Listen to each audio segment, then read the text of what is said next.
দেখুন বন্ধুরা, একটা ছেলে তার বউকে সাইকেলে করে নিয়ে যাচ্ছিল। যেতে যেতে দেখলো একটা লোক কার নিয়ে দাঁড়িয়ে আছে এবং তাকে দেখে ব্যঙ্গ করতে শুরু করে, তোমার কাছে কার আছে, খাওয়ার জন্য সব আছে, কিন্তু বউ নেই। হায়রে হতভাগা তুমি। দেখো, আমার কাছে গরিব হতে পারি, সাইকেল আছে এবং আমার কাছে সুন্দর একটা বউ আছে। তার ঠিক একটু পরে হাসতে হাসতে দেখা যায় এই গরিব লোকটিকে তার বউটি টাকার অভাবে ছেড়ে দিয়ে কারে গিয়ে বসে গেছে।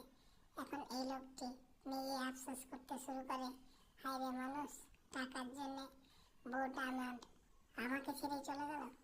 তাই সে আফসোস করে সাইকেলটাকে ফেলে দিয়ে পাগলের মতো উন্মাদ করতে লাগলো।